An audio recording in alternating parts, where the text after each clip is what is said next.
Hey everyone, this is Kevin from thechesswebsite.com. Today we're going to be taking a look at the English opening. And the English opening is a little bit different than the openings we've been taking a look at.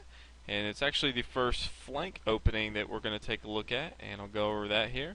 English opening starts out pawn to c4, and this is a flank opening, basically meaning that you are attacking the center using pieces from the outside. So instead of thrusting forward with d4 or e4, you're trying to stake center control with your c pawn. This gets into kind of a hyper modern type of opening, meaning that you're going to attack with your minor pieces instead of using the pawns at the beginning. But right off the bat, white basically stakes claim to this d5 square, a very important square in any opening to control the center. And white's basically saying that I want to control the light squares. Obviously on black side, the two center squares, the light square and the dark square. And white says that he wants to control the light square. So eventually, some of the common themes that you'll see white do in the English opening is he will fianchetto his bishop to the king side so that his light square bishop is actually giving more support to the d5 square, kind of the hyper-modern opening that we talked about, attacking with your minor pieces. And then once the center is fortified and attacked by all the minor pieces, then we start to thrust forward with our pawns on the d and e files. So from here, black can continue in many variations. A lot of times you'll see either e5 or g6. E5 is usually the most common as black tries to gain center control, and black has basically said that I want to try to control the dark squares here with his pawn. And from here we're going to put more pressure on the light squares, and we're going to develop our knight. Again, this is a very strong opening here.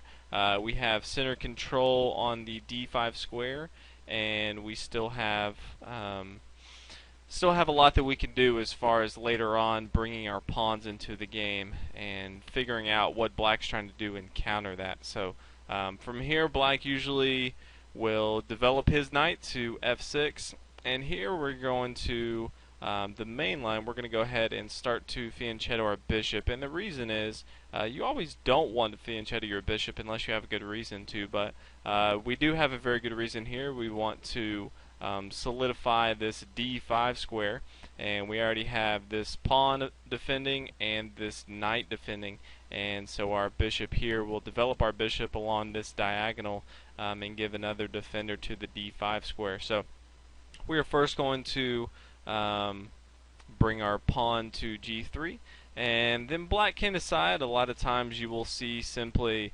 a c6 move, or you also may see black fianchetto on his king side as well. Both lines kind of the same concept, but we'll go ahead and just take a look if he develops his knight. We're going to go ahead and fianchetto our bishop here.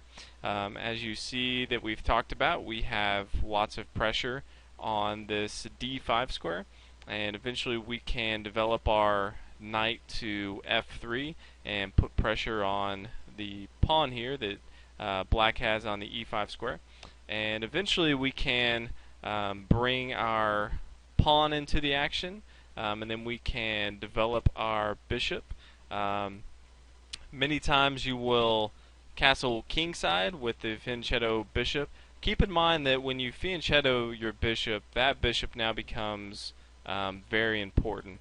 So this light square bishop, although it always is very important, the light square bishop for white, when you fianchetto, it's even more important. So you definitely don't want to sacrifice. A lot of common mistakes, people will fianchetto because they think they're supposed to, and then they will sacrifice for a knight. And basically you're just opening your king up when you don't have to. So only use this bishop that you fianchetto, in this case the light square bishop, if you have good reason to. He has a long diagonal that he can attack on, but keep him safe if you can at the beginning.